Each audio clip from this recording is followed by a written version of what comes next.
The Secret Garden by Frances Hodgson Burnett. Read by Stephen Alexander.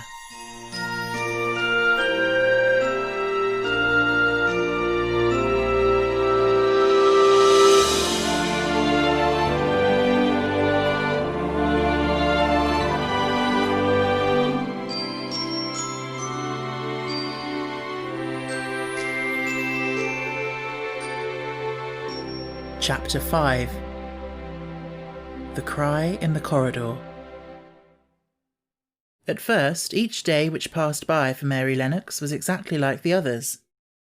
Every morning she awoke in her tapestried room and found Martha kneeling upon the hearth building her fire. Every morning she ate her breakfast in the nursery, which had nothing amusing in it, and after each breakfast she gazed out of the window across to the huge moor, which seemed to spread out on all sides and climb up to the sky.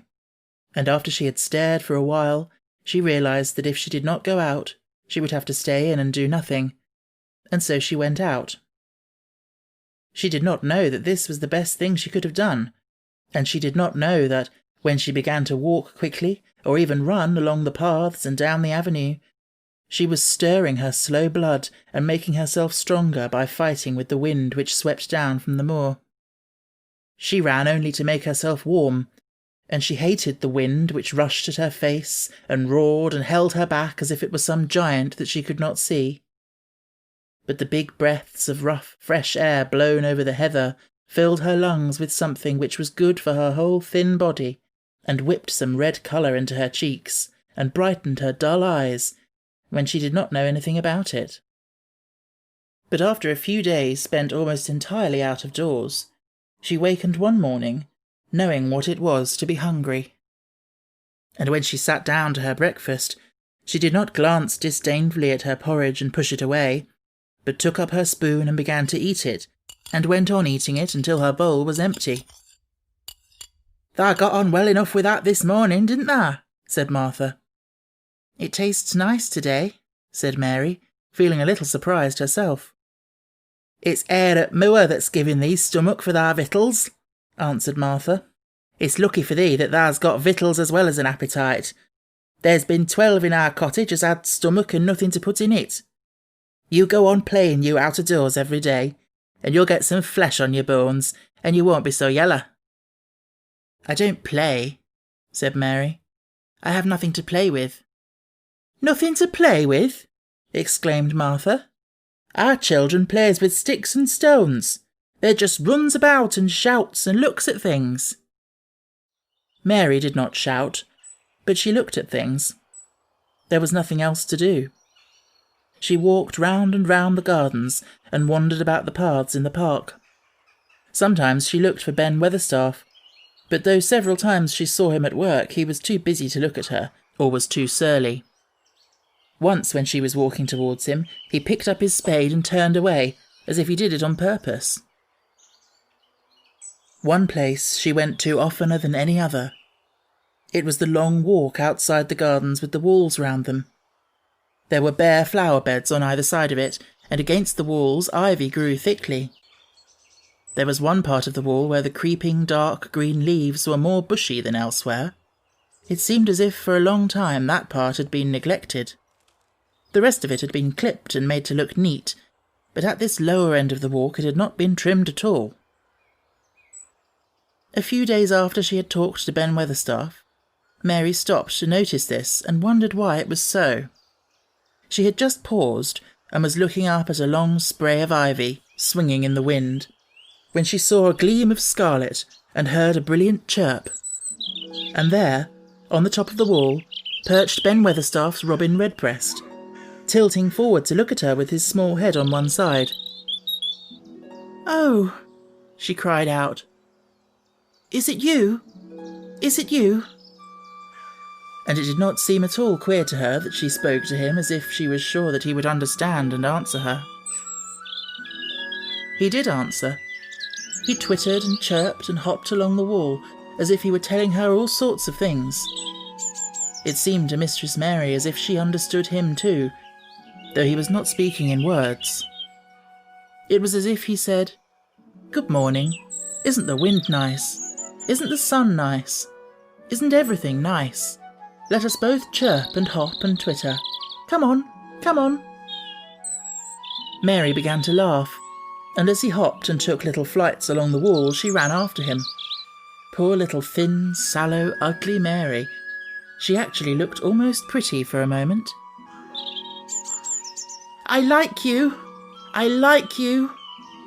She cried out, pattering down the walk, and she chirped and tried to whistle, which last she did not know how to do in the least. But the robin seemed to be quite satisfied and chirped and whistled back at her. At last he spread his wings and made a darting flight to the top of a tree, where he perched and sang loudly. That reminded Mary of the first time she had seen him. He had been swinging on a treetop then, and she had been standing in the orchard.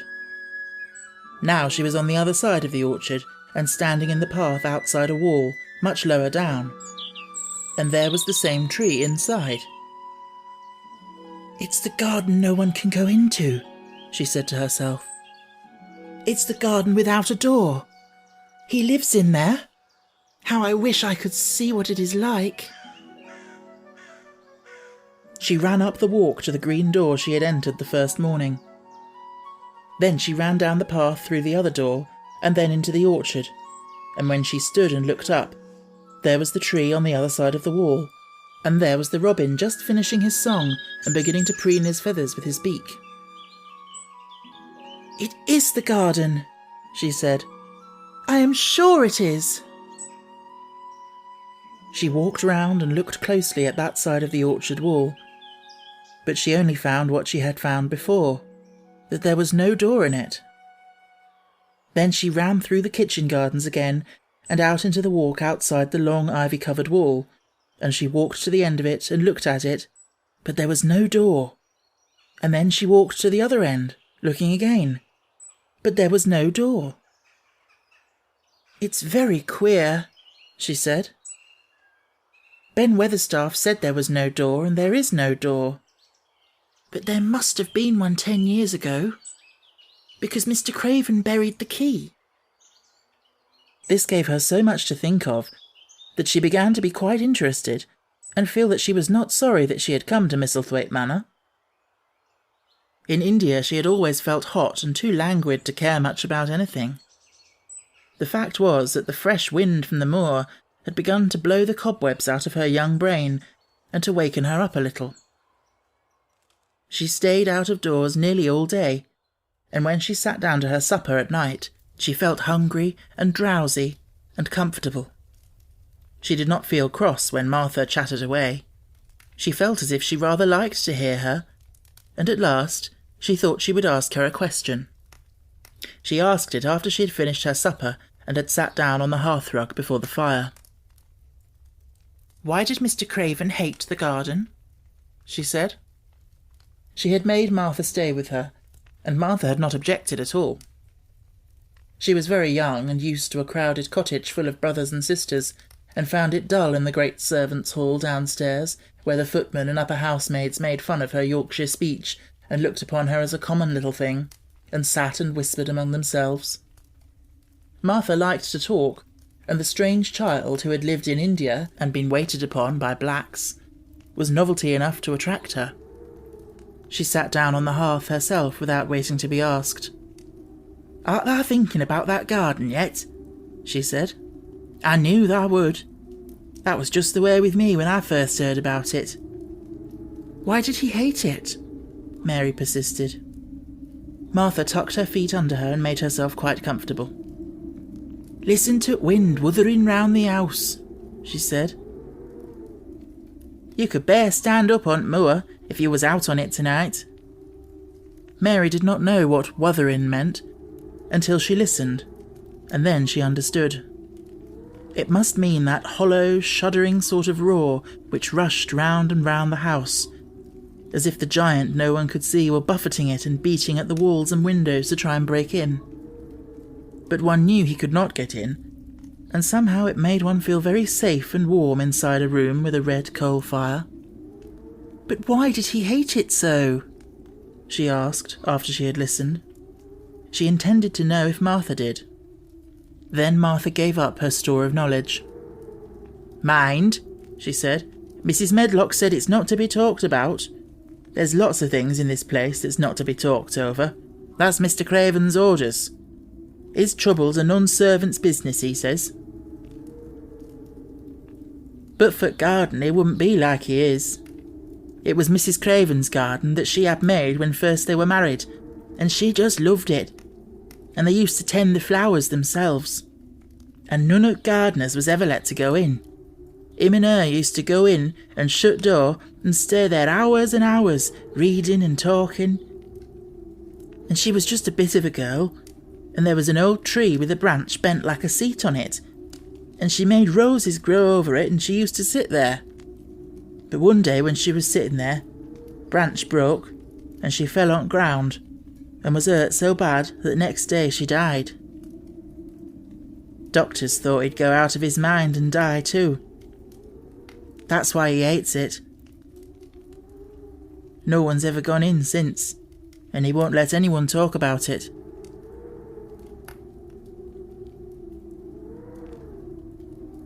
Mary did not ask any more questions. She looked at the fire and listened to the wind wuthering. It seemed to be wuthering louder than ever.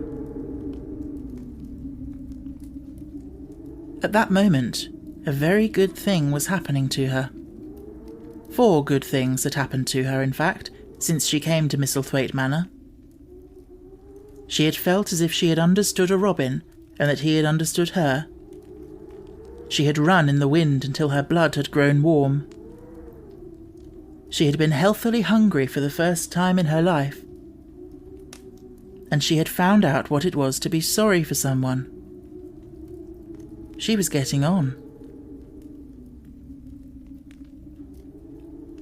But as she was listening to the wind, she began to listen to something else. She did not know what it was, because at first she could scarcely distinguish it from the wind itself. It was a curious sound. It seemed almost as if a child were crying somewhere. Sometimes the wind sounded rather like a child crying, but presently Mistress Mary felt quite sure that this sound was inside the house, not outside it. It was far away, but it was inside. She turned round and looked at Martha. "Do you hear anyone crying?" she said. Martha suddenly looked confused. "No," she answered. "It's wind. Sometimes it sounds as if someone was lost on moor and wailing. It's got all sorts of sounds." "But listen," said Mary. "It's in the house, down one of those long corridors." And at that very moment a door must have been opened somewhere downstairs, for a great rushing draught blew along the passage, and the door of the room they sat in was blown open with a crash. And as they both jumped to their feet, the light was blown out, and the crying sound was swept down the far corridor, so that it was to be heard more plainly than ever. "There!" said Mary. "I told you so. It is someone crying, and it isn't a grown-up person." Martha ran and shut the door and turned the key, but before she did it they both heard the sound of a door in some far passage shutting with a bang. And then everything was quiet, for even the wind ceased wuthering for a few moments. "It was wind," said Martha stubbornly. "And if it wasn't, it was little Betty Butterworth, scullery maid. She's had toothache all day." But something troubled and awkward in her manner made Mistress Mary stare very hard at her. She did not believe she was speaking the truth. Chapter 6. There was someone crying. There was. The next day the rain poured down in torrents again, and when Mary looked out of her window the moor was almost hidden by grey mist and cloud. There could be no going out today. "What do you do in your cottage when it rains like this?" she asked Martha. "Try to keep from under each other's feet, mostly," Martha answered. "There does seem a lot of us then. Mother's a good-tempered woman, but she gets fair moithered. The biggest ones goes out in cowshed and plays there. Dickon doesn't mind wet. He goes out just the same as if sun was shining. He says he sees things on rainy days as doesn't show when it's fair weather. He once found a little fox cub half drowned in its hole, and he brought it home in the bosom of his shirt to keep it warm. Its mother had been killed nearby, and hole was swum out, and rest of the litter was dead. He's got it at home now. He found a half-drowned young crow another time, and he brought it home too, and tamed it. It's named Soot because it's so black, and it hops and flies about with him everywhere. The time had come when Mary had forgotten to resent Martha's familiar talk. She had even begun to find it interesting, and to be sorry when she stopped or went away. The stories she had been told by her ayah when she lived in India had been quite unlike those Martha had to tell about the moorland cottage which held 14 people who lived in 4 little rooms and never had quite enough to eat. The children seemed to tumble about and amuse themselves like a litter of rough, good-natured collie puppies. Mary was most attracted by the mother and Dickon. When Martha told stories of what mother said or did, they always sounded comfortable. "If I had a raven or a fox cub, I could play with it," said Mary. "But I have nothing." Martha looked perplexed. "Can thou knit?" she asked. "No," answered Mary. "Can thou sew?" "No." "Can thou read?" "Yes." "Then why doesn't thou read something or learn a bit of spelling? Thou's old enough to be learning thy book a good bit now." "I haven't any books," said Mary. "Those I had were left in India." "That's a pity," said Martha. "If Mrs. Medlock had let thee go into the library, there's thousands of books there." Mary did not ask where the library was, because she was suddenly inspired by a new idea. She made up her mind to go and find it herself. She was not troubled about Mrs. Medlock. Mrs. Medlock seemed always to be in her comfortable housekeeper's sitting room downstairs. In this queer place one scarcely ever saw anyone at all. In fact, there was no one to see but the servants, and when their master was away they lived a luxurious life below stairs, where there was a huge kitchen hung about with shining brass and pewter, and a large servants' hall where there were 4 or 5 abundant meals eaten every day, and where a great deal of lively romping went on when Mrs. Medlock was out of the way. Mary's meals were served regularly, and Martha waited on her, but no one troubled themselves about her in the least. Mrs. Medlock came and looked at her every day or two, but no one inquired what she did or told her what to do. She supposed that perhaps this was the English way of treating children. In India she had always been attended by her ayah, who had followed her about and waited on her hand and foot. She had often been tired of her company. Now she was followed by nobody, and was learning to dress herself, because Martha looked as though she thought she was silly and stupid when she wanted to have things handed to her and put on. "Hasn't thou got good sense?" she said once, when Mary had stood waiting for her to put on her gloves for her. "Our Susan Ann is twice as sharp as thee, and she's only 4 year old. Sometimes thou looks fair soft in head." Mary had worn her contrary scowl for an hour after that, but it made her think several entirely new things. She stood at the window for about 10 minutes this morning, after Martha had swept up the hearth for the last time and gone downstairs. She was thinking over the new idea which had come to her when she heard of the library. She did not care very much about the library itself, because she had read very few books, but to hear of it brought back to her mind the 100 rooms with closed doors. She wondered if they were all really locked, and what she would find if she could get into any of them. Were there 100 really? Why shouldn't she go and see how many doors she could count? It would be something to do on this morning when she could not go out. She had never been taught to ask permission to do things, and she knew nothing at all about authority, so she would not have thought it necessary to ask Mrs. Medlock if she might walk about the house, even if she had seen her. She opened the door of the room and went into the corridor, and then she began her wanderings. It was a long corridor, and it branched into other corridors, and it led her up short flights of steps which mounted to others again. There were doors and doors, and there were pictures on the walls. Sometimes they were pictures of dark, curious landscapes, but oftenest they were portraits of men and women in queer, grand costumes made of satin and velvet. She found herself in one long gallery, whose walls were covered with these portraits. She had never thought there could be so many in any house. She walked slowly down this place, and stared at the faces, which also seemed to stare at her. She felt as if they were wondering what a little girl from India was doing in their house. Some were pictures of children, little girls in thick satin frocks which reached to their feet and stood out about them, and boys with puffed sleeves and lace collars and long hair, or with big ruffs around their necks. She always stopped to look at the children, and wonder what their names were, and where they had gone, and why they wore such odd clothes. There was a stiff, plain little girl rather like herself. She wore a green brocade dress, and held a green parrot on her finger. Her eyes had a sharp, curious look.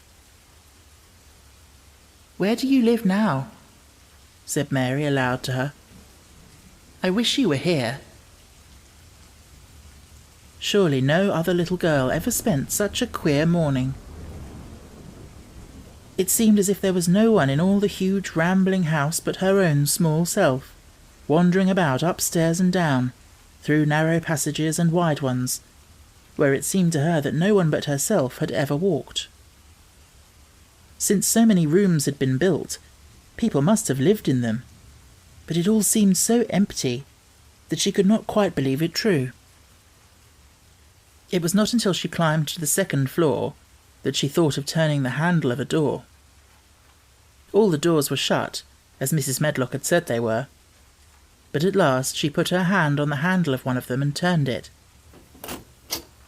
She was almost frightened for a moment, when she felt that it turned without difficulty, and that when she pushed upon the door itself, it slowly and heavily opened. It was a massive door, and opened into a big bedroom. There were embroidered hangings on the wall, and inlaid furniture such as she had seen in India stood about the room. A broad window with leaded panes looked out upon the moor, and over the mantel was another portrait of the stiff, plain little girl, who seemed to stare at her more curiously than ever. "Perhaps she slept here once," said Mary. "She stares at me so that she makes me feel queer." After that she opened more doors and more. She saw so many rooms that she became quite tired, and began to think that there must be 100, though she had not counted them. In all of them there were old pictures or old tapestries with strange scenes worked on them. There were curious pieces of furniture and curious ornaments in nearly all of them. In one room, which looked like a lady's sitting room, the hangings were all embroidered velvet, and in a cabinet were about 100 little elephants made of ivory. They were of different sizes, and some had their mahouts or palanquins on their backs. Some were much bigger than the others, and some were so tiny that they seemed only babies. Mary had seen carved ivory in India, and she knew all about the elephants. She opened the door of the cabinet and stood on a footstool and played with these for quite a long time. When she got tired, she set the elephants in order and shut the door of the cabinet. In all her wanderings through the long corridors and the empty rooms, she had seen nothing alive, but in this room she saw something. Just after she had closed the cabinet door, she heard a tiny rustling sound. It made her jump and look around at the sofa by the fireplace from which it seemed to come. In the corner of the sofa there was a cushion, and in the velvet which covered it there was a hole, and out of the hole peeped a tiny head with a pair of frightened eyes in it. Mary crept softly across the room to look. The bright eyes belonged to a little grey mouse, and the mouse had eaten a hole into the cushion and made a comfortable nest there. 6 baby mice were cuddled up asleep near her. If there was no one else alive in the 100 rooms, there were 7 mice who did not look lonely at all. "If they wouldn't be so frightened, I would take them back with me," said Mary. She had wandered about long enough to feel too tired to wander any further, and she turned back. 2 or 3 times she lost her way by turning down the wrong corridor and was obliged to ramble up and down until she found the right one. But at last she reached her own floor again, though she was some distance from her own room, and did not know exactly where she was. "I believe I have taken a wrong turning again," she said, standing still at what seemed the end of a short passage with tapestry on the wall. "I don't know which way to go. How still everything is." It was while she was standing here, and just after she had said this, that the stillness was broken by a sound. It was another cry, but not quite like the one she had heard last night. It was only a short one, a fretful, childish whine muffled by passing through walls. "It's nearer than it was," said Mary, her heart beating rather faster. "And it is crying." She put her hand accidentally upon the tapestry near her, and then sprang back, feeling quite startled. The tapestry was the covering of a door which fell open and showed her that there was another part of the corridor behind it, and Mrs. Medlock was coming up it with her bunch of keys in her hand and a very cross look on her face. "What are you doing here?" she said, and she took Mary by the arm and pulled her away. "What did I tell you?" "I turned round the wrong corner," explained Mary. "I didn't know which way to go, and I heard someone crying." She quite hated Mrs. Medlock at the moment, but she hated her more the next. "You didn't hear anything of the sort," said the housekeeper. "You come along back to your own nursery, or I'll box your ears." And she took her by the arm and half pushed, half pulled her up one passage and down another, until she pushed her in at the door of her own room. "Now," she said, "you stay where you're told to stay, or you'll find yourself locked up. The master had better get you a governess, same as he said he would. You're one that needs someone to look sharp after you. I've got enough to do." She went out of the room and slammed the door after her, and Mary went and sat on the hearthrug, pale with rage. She did not cry, but ground her teeth. "There was someone crying. There was, she said to herself. She had heard it twice now, and sometime she would find out. She had found out a great deal this morning.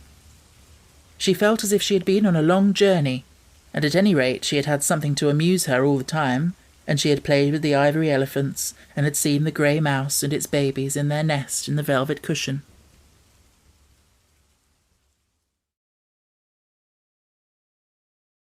Chapter 7. The Key of the Garden. 2 days after this, when Mary opened her eyes, she sat upright in bed immediately and called to Martha. "Look at the moor! Look at the moor!" The rainstorm had ended, and the grey mists and clouds had been swept away in the night by the wind. The wind itself had ceased, and a brilliant deep blue sky arched high over the moorland. Never, never had Mary dreamed of a sky so blue. In India skies were hot and blazing. This was of a deep, cool blue, which almost seemed to sparkle like the waters of some lovely bottomless lake.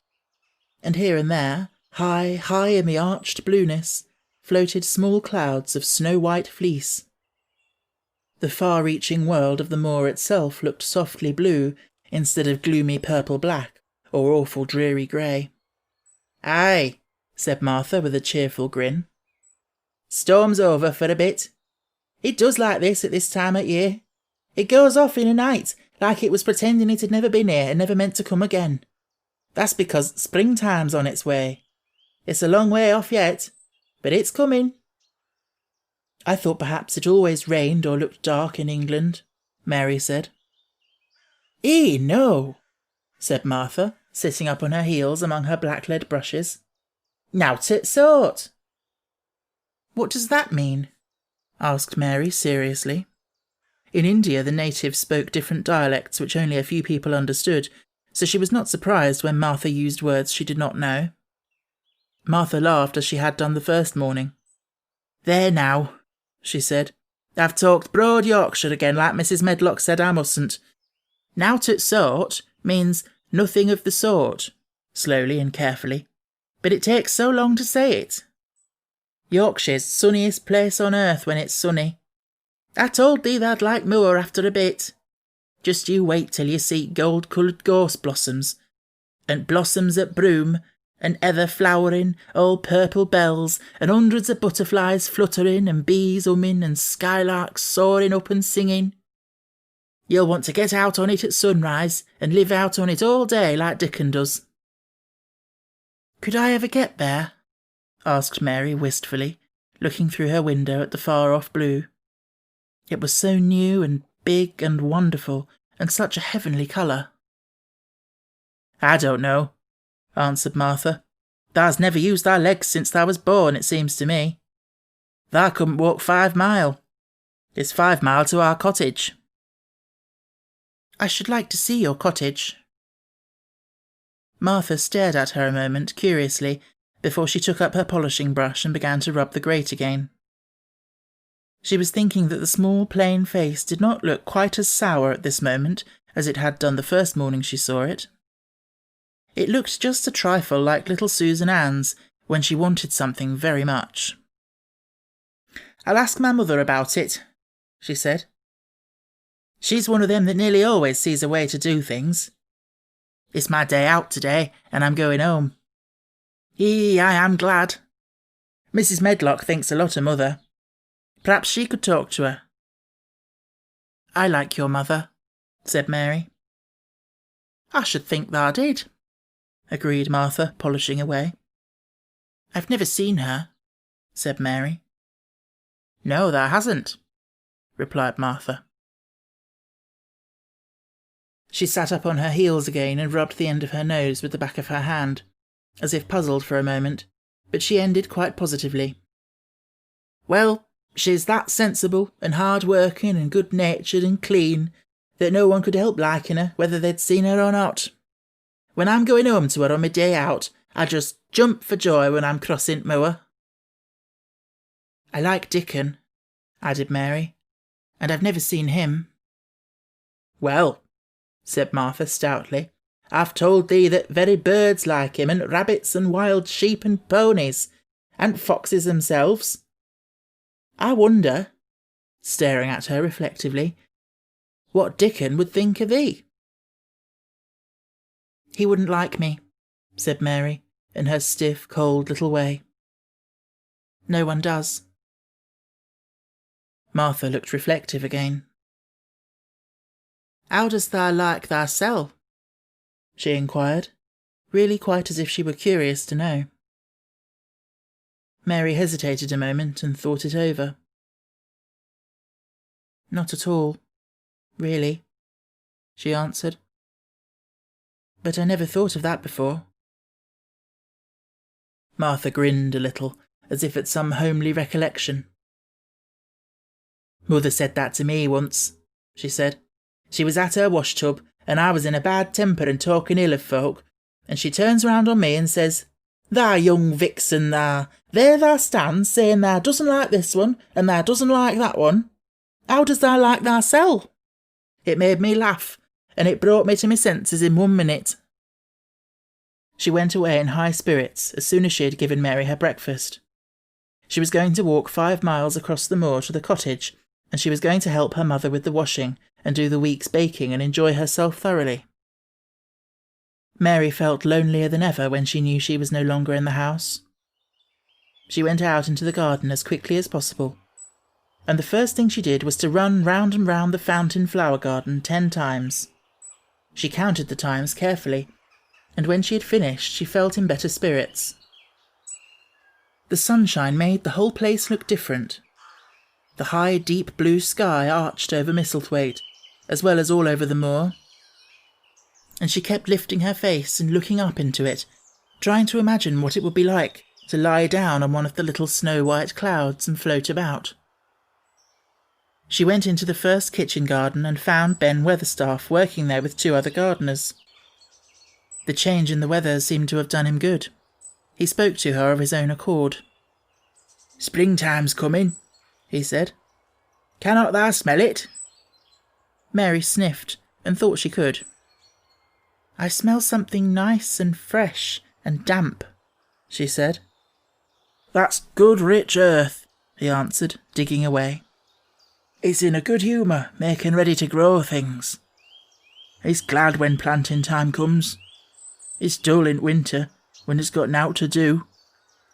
In flower gardens out there, things'll be stirring down below in dark. The sun's warming 'em. You see bits of green spikes sticking out at black earth after a bit." "What will they be?"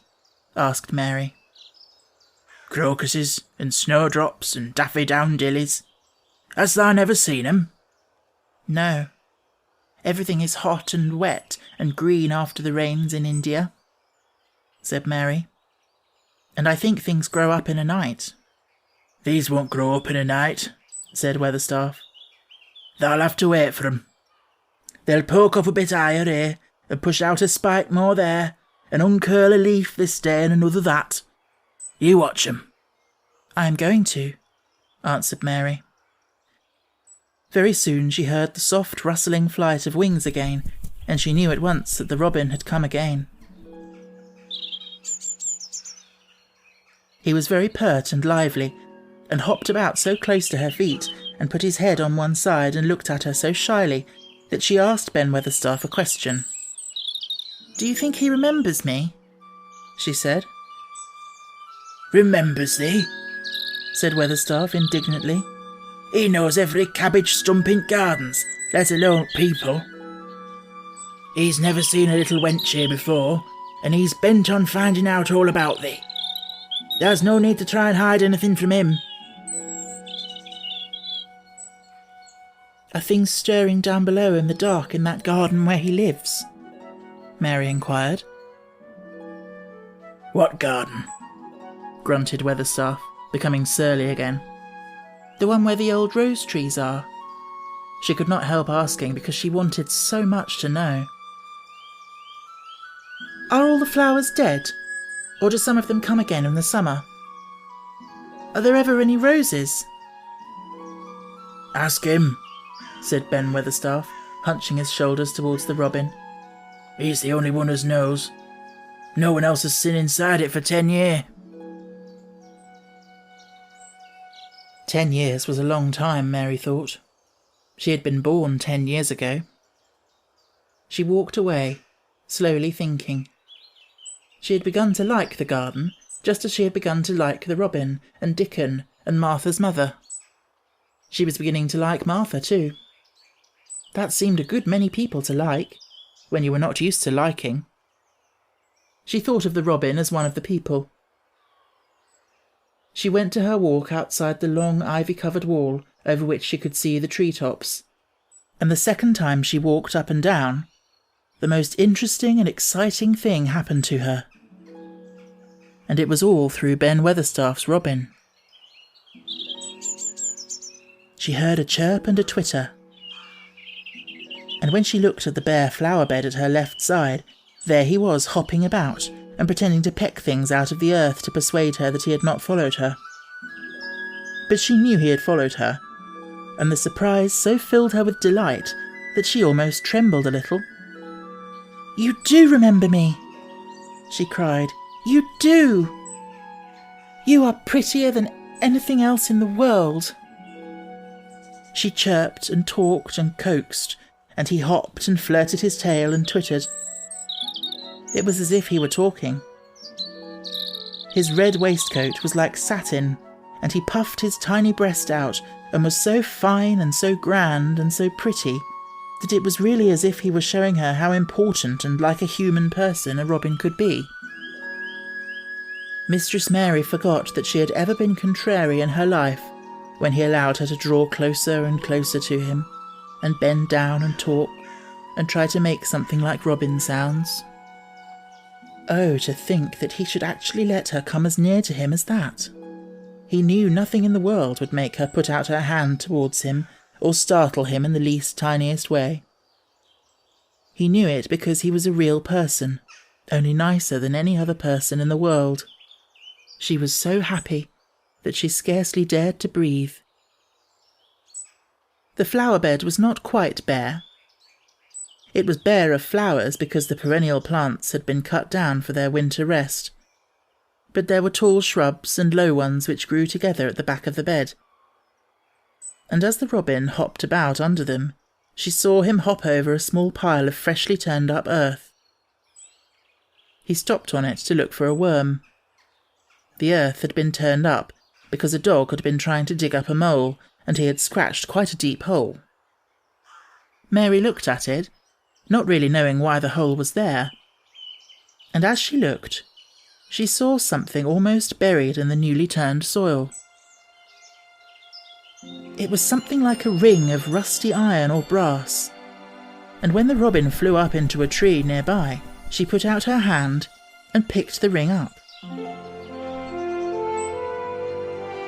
It was more than a ring, however. It was an old key, which looked as if it had been buried a long time. Mistress Mary stood up and looked at it with an almost frightened face as it hung from her finger. "Perhaps it has been buried for 10 years, she said in a whisper. "Perhaps it is the key to the garden."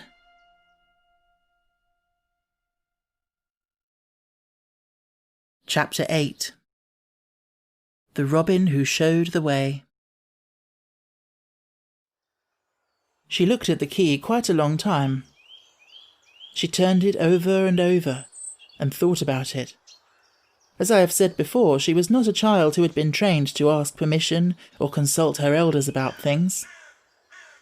All she thought about the key was that if it was the key to the closed garden, and she could find out where the door was, she could perhaps open it and see what was inside the walls, and what had happened to the old rose trees. It was because it had been shut up so long that she wanted to see it. It seemed as if it must be different from other places, and that something strange must have happened to it during 10 years. Besides that, if she liked it, she could go into it every day and shut the door behind her, and she could make up some play of her own and play it quite alone, because nobody would ever know where she was, but would think the door was still locked and the key buried in the earth. The thought of that pleased her very much. Living, as it were, all by herself in a house with 100 mysteriously closed rooms, and having nothing whatever to do to amuse herself, had set her inactive brain to work, and was actually awakening her imagination. There is no doubt that the fresh, strong, pure air from the moor had a great deal to do with it. Just as it had given her an appetite, and fighting with the wind had stirred her blood, so the same things had stirred her mind. In India she had always been too hot and languid and weak to care much about anything, but in this place she was beginning to care and to want to do new things. Already she felt less contrary, though she did not know why. She put the key in her pocket and walked up and down her walk. No one but herself ever seemed to come there, so she could walk slowly and look at the wall, or rather at the ivy growing on it. The ivy was the baffling thing. Howsoever carefully she looked, she could see nothing but thickly growing, glossy, dark green leaves. She was very much disappointed. Something of her contrariness came back to her as she paced the wall and looked over it at the treetops inside. It seemed so silly, she said to herself, to be near it and not be able to get in. She took the key in her pocket when she went back to the house, and she made up her mind that she would always carry it with her when she went out, so that if she ever should find the hidden door, she would be ready. Mrs. Medlock had allowed Martha to sleep all night at the cottage, but she was back at her work in the morning, with cheeks redder than ever, and in the best of spirits. "I got up at 4 o'clock, she said. It was pretty on moor, with birds getting up and rabbits scampering about and sun rising. I didn't walk all the way. A man gave me a ride in his cart, and I can tell you I did enjoy myself." She was full of stories of the delights of her day out. Her mother had been glad to see her, and they had got the baking and washing all out of the way. She had even made each of the children a dough cake with a bit of brown sugar in it. "I had 'em all piping hot when they came in from playing on moor, and cottage all smelt of nice, clean, hot baking, and there was a good fire, and they just shouted for joy. Our Dickon, he said our cottage was good enough for a king to live in. In the evening they had all sat round the fire, and Martha and her mother had sewed patches on torn clothes and mended stockings. And Martha had told them about the little girl who had come from India, and who had been waited on all her life by what Martha called blacks, until she didn't know how to put on her own stockings. They did like to hear about you," said Martha. "They wanted to know all about blacks and about ship you came in. I couldn't tell 'em enough." Mary reflected a little. "I'll tell you a great deal more before your next day out," she said, "so that you will have more to talk about. I dare say they would like to hear about riding on elephants and camels, and about the officers going to hunt tigers." "My word!" cried delighted Martha. "It would set 'em clean off their heads. Would thou really do that, miss? It would be the same as a wild beast show like we heard they had in York once." "India is quite different from Yorkshire," Mary said slowly, as she thought the matter over. "I never thought of that. Did Dickon and your mother like to hear you talk about me?" "Why, our Dickon's eyes nearly started out of his head, they got that round," answered Martha. "But mother, she was put out about your seeming to be all by yourself like. She said, 'Hasn't Mr. Craven got no governess for her, nor no nurse?' And I said, 'No, he hasn't, though Mrs. Medlock says he will when he thinks of it, but she says he mayn't think of it for 2 or 3 years. "I don't want a governess," said Mary sharply. "But mother says you ought to be learning your book by this time, and you ought to have a woman to look after you. And she says, 'Now, Martha, you just think how you'd feel in a big place like that, wandering about alone and no mother. You do your best to cheer her up,' she says, and I said I would." Mary gave her a long, steady look. "You do cheer me up," she said. "I like to hear you talk." Presently Martha went out of the room and came back with something held in her hands under her apron. "What dost thou think?" she said with a cheerful grin. "I've brought thee a present." "A present?" exclaimed Mistress Mary. How could a cottage full of 14 hungry people give anyone a present? "A man was driving across the moor peddling," Martha explained, "and he stopped his cart at our door. He had pots and pans and odds and ends, but mother had no money to buy anything. Just as he was going away, our Lisbeth Ellen called out, 'Mother, he's got skipping ropes with red and blue handles.'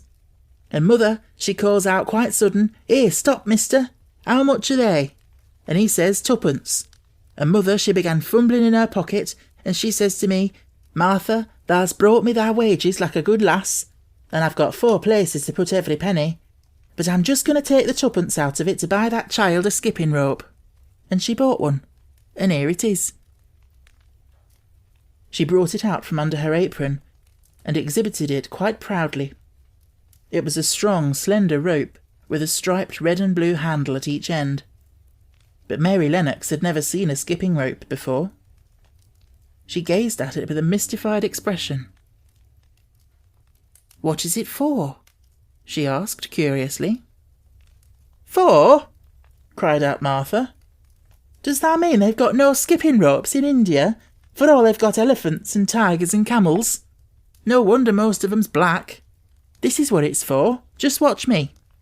And she ran into the middle of the room, and taking a handle in each hand, began to skip and skip and skip, while Mary turned in her chair to stare at her, and the queer faces in the old portraits seemed to stare at her too, and wonder what on earth this common little cottager had the impudence to be doing under their very noses.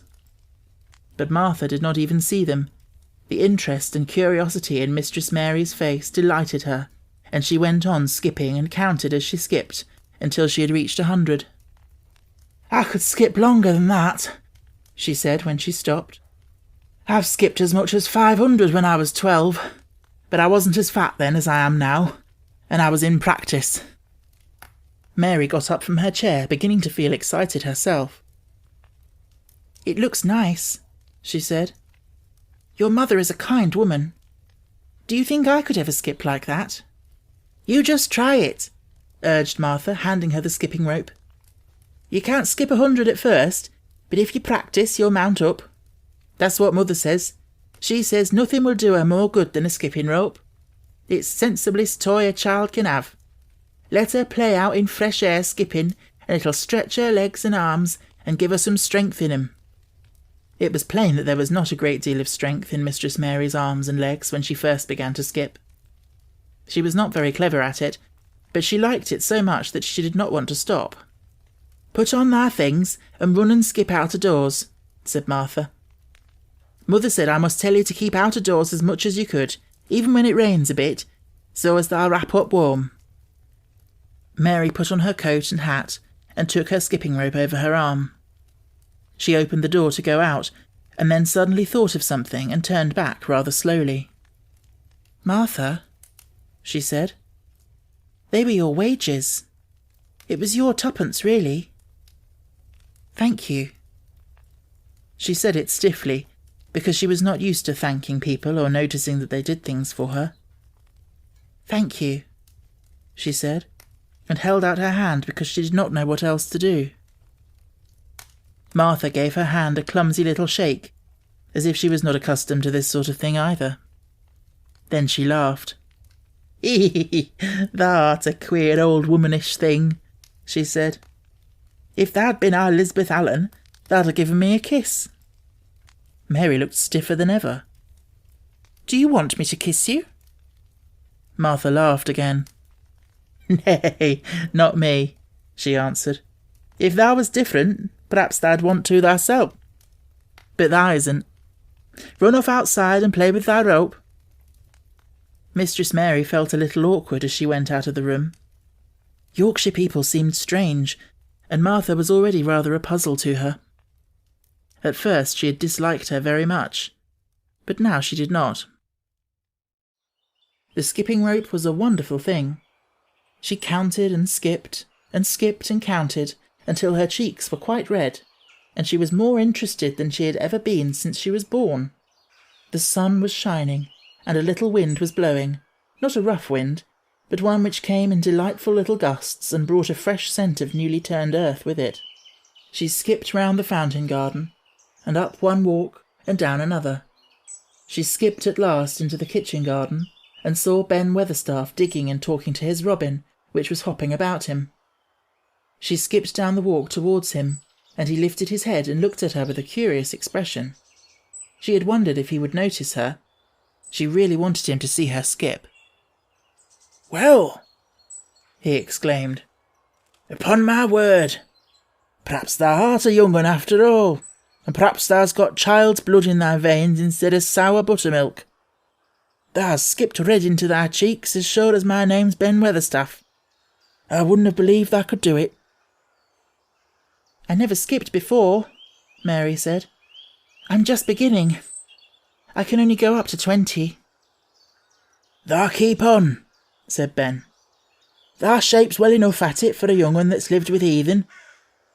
Just see how he's watching thee," jerking his head towards the robin. "He followed after thee yesterday. He'll be at it again today. He'll be bound to find out what skipping rope is. He's never seen one. Shaking his head at the bird, "thy curiosity will beat death of thee sometime if thou doesn't look sharp." Mary skipped round all the gardens and round the orchard, resting every few minutes. At length she went to her own special walk, and made up her mind to try if she could skip the whole length of it. It was a good long skip, and she began slowly, but before she had gone halfway down the path she was so hot and breathless that she was obliged to stop.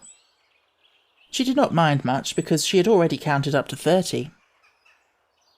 She stopped with a little laugh of pleasure, and there, lo and behold, was the robin swaying on a long branch of ivy. He had followed her, and he greeted her with a chirp. As Mary skipped towards him, she felt something heavy in her pocket strike against her at each jump, and when she saw the robin she laughed again. "You showed me where the key was yesterday," she said. "You ought to show me the door today, but I don't believe you know." The robin flew from his swinging spray of ivy onto the top of the wall, and he opened his beak and sang a loud, lovely trill, merely to show off. Nothing in the world is quite as adorably lovely as a robin when he shows off, and they are nearly always doing it. Mary Lennox had heard a great deal about magic in her ayah's stories, and she always said that what happened almost at that moment was magic.